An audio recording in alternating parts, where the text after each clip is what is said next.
Welcome to Voices of Ancient Egypt, the podcast for people who don't just want to learn about ancient Egypt, but want to understand it on a deeper, more meaningful level.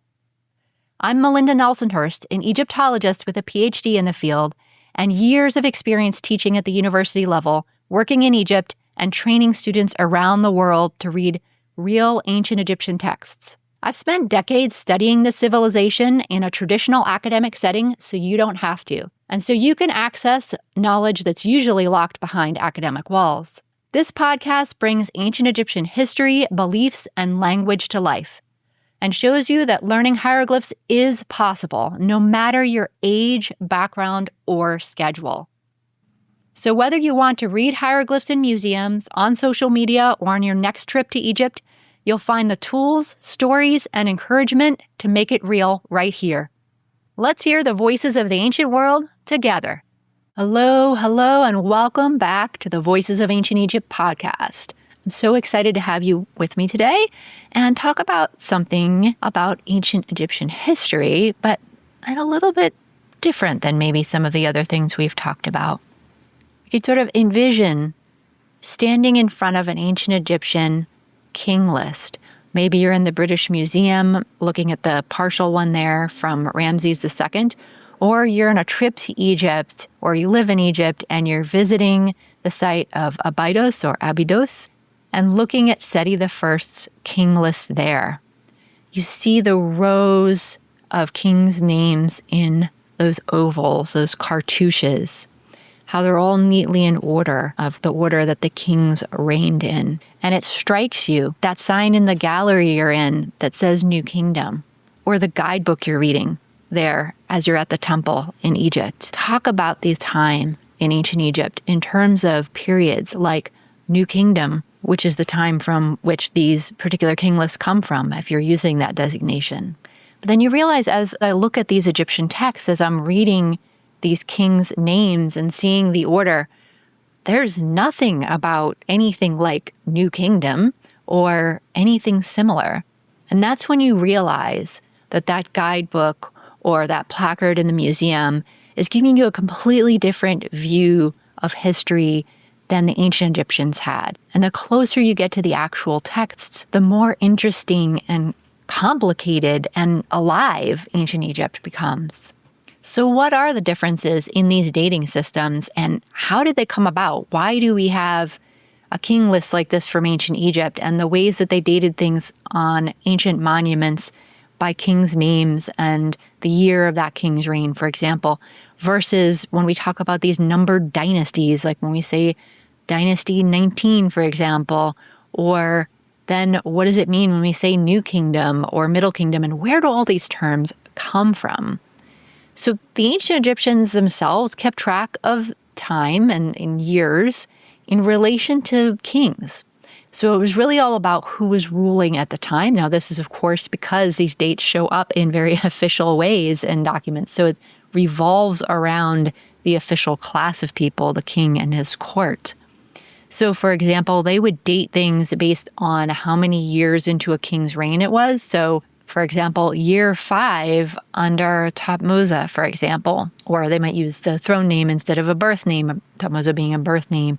So it might be, year 9 under Usertmont-Re-Setepenre, which is Ramses II's throne name, for example.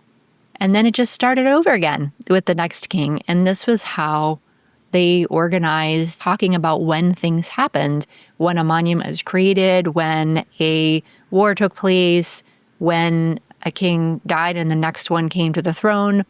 And there's a real cyclical element to this. And this is no accident. This is because in ancient Egypt, they had a concept of both linear time, which tends to be pretty much like the modern Western view in terms of, one thing happens after another on a straight line. This is why we call it linear. But they also had a concept of cyclical time, this idea that certain things repeated. So, for example, the daily cycle of the sun, the annual cycle of the sun, the cycle of plant life, the seasons, how you grew the crops. All these things happened in a cyclical way. And so this way of keeping track of time with each king also was a kind of cycle, right? Because with each king dying and the next one coming to the throne, this repeats a cycle. And with every king, you have that new cycle, and it just continues on, while also going along that linear history. Because when we look at the king list, it's one king after another in chronological order, the way that we might think of it today. Although very much with a lot of omissions, because these king lists also had political motivations behind them, and sometimes maybe not completely accurate records as well. So they're gone in this order, though. And so you see in this dating system both the linear and the cyclical concepts of time. And these are some of the wonderful things that you start to notice and really get to know when you learn how to read some of these texts for yourself. For example, the dates that we're talking about, the year 5 or year 9 under such and such king, are one of the first things that my students in scribal school learn, and that is because they are all over the place on monuments that you're going to see, whether in museums or on a trip to Egypt. So they're a wonderful thing to learn and can help to take you deeper into these things. Now, that's not to say that the ancient Egyptians didn't have some other views, maybe, related to the sequence or history of time too. They did sometimes look back on particular times and either think of them negatively or demonize them even, or possibly glorify them in particular ways. And this also oftentimes, though, linked into political motivations as well, in terms of how the current king who is ruling things wanted people to look at past times compared to the current time under his reign. So if that's how the ancient Egyptians sort of dealt with time on a regular basis in terms of how they dated objects, how they might then look back at history as a kind of list of kings, very much a politically motivated one, of course, but still kind of a view of history, and also in literature sometimes with looking back and coloring the view of certain time periods in a certain way. How do we go from that to the system of dynasties that you might have heard of before, right? Where you might have heard of like Dynasty 4 when the pyramids of Giza were built, or Dynasty 19 when Seti and Ramses, who we were just talking about, who had those king lists, lived, or whatever dynasty it might be. And how did we get into these other time period names that you've probably heard, like I talked about at the beginning, like New Kingdom or Old Kingdom or Second Intermediate Period, any of these? And the story is really quite different for each of these. So we ended up with this system of dynasties. You might think that this is a completely modern, arbitrary division of Egyptian history, and you would be quite right in making such an assumption in general, because that's very often the case with a lot of time periods when we go back and classify things for the use of history. And this is the case with some of the time periods we are going to talk about in a little bit. However, when it comes to the system of dynasties, these actually come from ancient times. Now, not as far back as what I was just talking about in what we call the New Kingdom or 19th Dynasty, or we want to maybe talk about a specific king's reign like Seti I, who had that big king list at Abydos commissioned. But it does come from ancient times. It comes from an Egyptian historian who lived during the 3rd century BCE named Manetho. And you might recall that Manetho actually came up during our last episode on deciphering hieroglyphs, and that's because he wrote a history of Egypt, and he wrote it in Greek. Now, he wrote it in Greek because it was commissioned by the king at the time, who was one of the early kings of the Ptolemaic dynasty, that is the Greek Macedonian kings who spoke Greek. So they wanted this actually written in Greek. But because it was Greek, it also was readable to people before hieroglyphs were deciphered, and it actually helped Champollion figure out a lot of Egyptian names when he was working on the decipherment. So if you want to hear more about that, you can go back to the episode before this one, which is number 26. So in many ways, Manetho's history and its list of kings that it had in it, and the way he divided those kings into dynasties or like these groupings, are similar to and probably built from these earlier king lists, like the ones we talked about at the beginning. But he took things a bit further and decided to organize the kings into these groups, or at least as far as we know, he's the earliest. It's possible there could have been attempts to do this before. Now, why Manetho grouped particular kings together is sometimes a bit of a mystery because he doesn't follow the same idea that we might think of today when we think of a dynasty. We usually think of a dynasty as being a line of rulers who are all related to each other, often father to son to next son, and so on and so forth. And sometimes this is the case in Manetho's grouping. Sometimes the kings are all related, they're all from the same family, sometimes they're even all in a linear line of father to son succession, though not always, even if they're related. But other times, he has groups that he splits or keeps together for ways that are a little bit harder to understand. Sometimes this is because of his understanding of what happened in history at the time, such as whether Egypt was split into multiple kingdoms at the time. It was, disunified, you could say, or if it had been recently reunified after a period like this. And sometimes his groupings actually simply seem to have to do with where the kings were ruling from. There were kings that all ruled from the same city, so we'll put them in the same numbered dynasty. And in many ways, Manetho's system actually does fit with older traditions from ancient Egypt. That is, listing the kings in chronological order, for example. And also the ancient Egyptians believed in some concepts called Ma'at and Isfet. And I'll talk a little bit more about those in a second. But sometimes they applied this idea of these two concepts to particular situations that are happening either currently or in the recent past. So you can think of Ma'at. You might have heard of Ma'at before, and you might have heard of it translated as like truth or justice or something like that. I tend to think of it as more like divine order. I honestly, most of the time, though, I don't even translate the concept because I think it kind of encompasses all of these ideas to some extent, and we don't have a perfect word for it in English. So I often just call it Ma'at. But for our sake of discussion today, I will define it as essentially being like the concept of divine order. That is the way that things should be, the way that things should run, and the way that people should act. All of these things sort of fall under divine order. And then they also had this opposing concept called isfet, which we could think of as chaos. That's the closest translation for it in English. It's this lack of ma'at, really, the lack of divine order. And so sometimes when they looked back at particular times as positive or negative, like I mentioned earlier, those views revolve around these concepts of ma'at and isfet.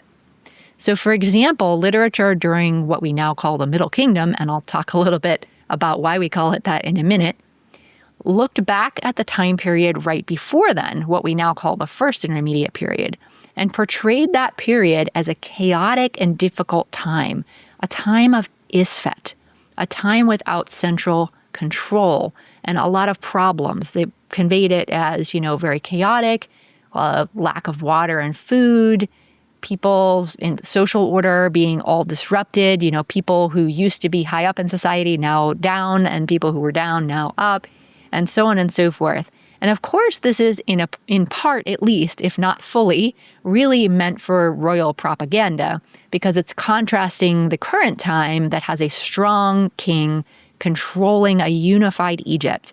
It's contrasting that with a perhaps exaggerated, chaotic period of disunity that came before.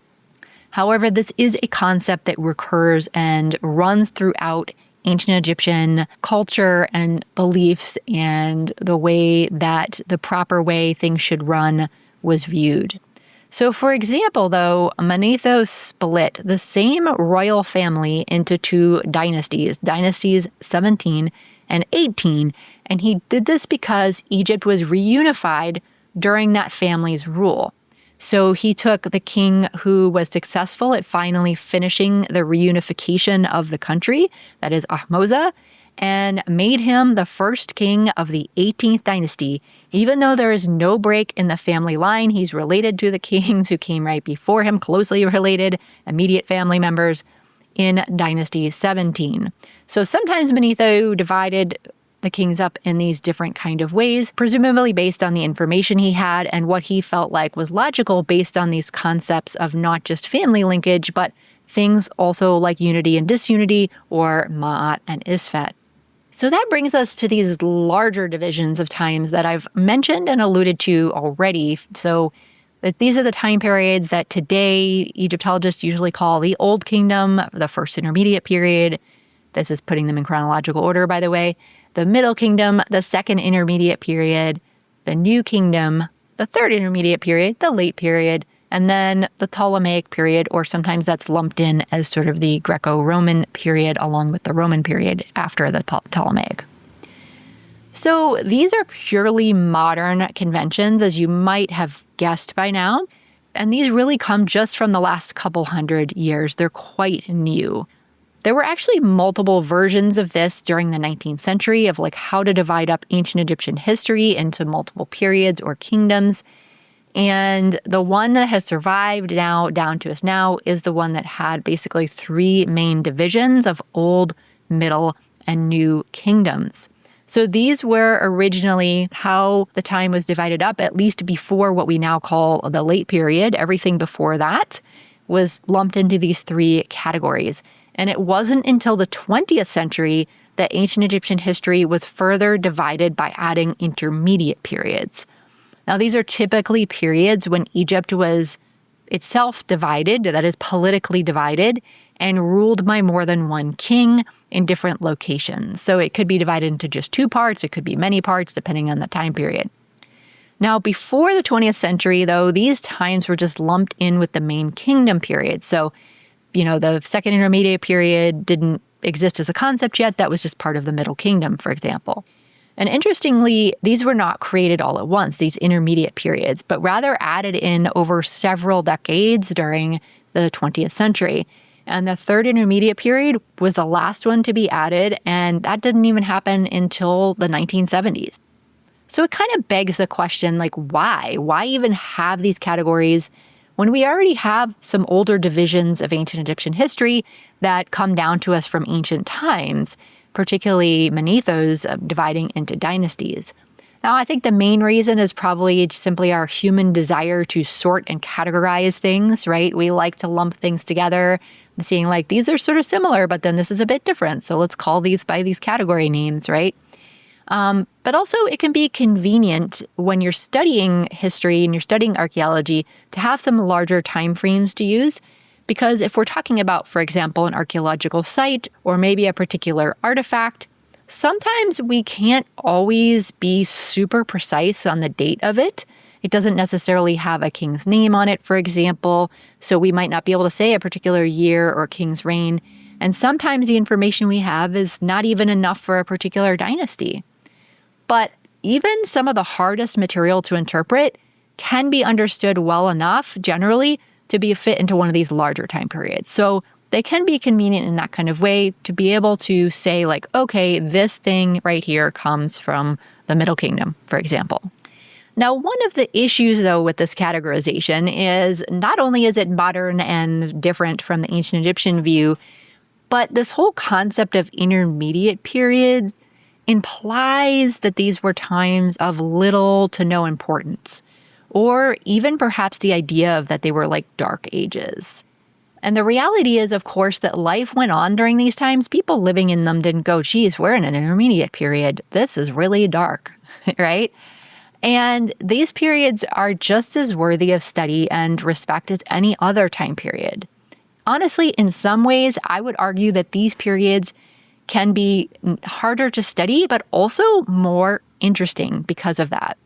So while they can be harder to study because there are fewer large monuments that were created during these times, that is, these are the things that tend to survive really well because they're made out of less perishable materials like stone, and they can be larger, they're easier to find, and so forth. But at the same time, these periods are fascinating in their own right. And in fact, sometimes we actually see more evidence of certain types during these time periods because the wealth can seem to be distributed in a different way. So, for example, if we look at the late Middle Kingdom and Second Intermediate period, you see a wider variety of people commissioning and setting up objects that we call stelae. These are these stone slabs that look kind of like modern tombstones, although they had a bit of a different use in ancient Egypt. And, when you look at the earlier Middle Kingdom, you only have like the very tippy top of society, the highest officials, the most wealthy people who are setting these up generally, especially in certain places like near the Osiris temple at Abydos. And then this shifts around the later part to end of the Middle Kingdom and into what we call the Second Intermediate period. And you have this wider variety of monuments. Now, the individual objects might be smaller.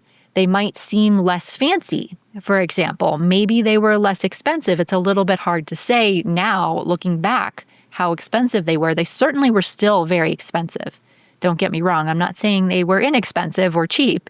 They were very expensive. They just might be a little less so than those earlier ones that very few people were commissioning. And the thing is, we don't know exactly why that happened. It seems like maybe there was a bit of a different distribution of wealth. Maybe some people had a little more than they did before. Perhaps it's a loosening of regulations about who had access to what, for example.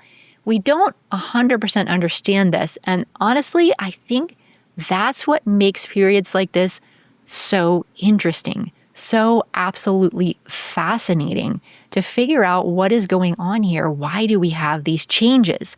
And this makes them, I think, so incredibly worthy of study. So when we look at these three systems, the dating by a king's reign, and occasionally making a big list of kings in order, and the grouping of kings into dynasties, and then finally the further grouping of dynasties and kings into kingdoms and periods. When we look at these, we might think of them as different in so many ways. But at the same time, they also share some things in common, most especially the concepts of Ma'at and Isfet. And while the recent division of ancient Egyptian history into kingdoms and periods is in many ways artificial and even arbitrary and in some ways problematic, like we just talked about, it also aligns with this ancient Egyptian concept of Ma'at and Isfet that we see in Egyptian culture and we see coming out, for example, in the Middle Kingdom literary pieces we talked about that look at times of disunity as times of Isfet. And they're contrasted with these times of unity and order, or times of Ma'at.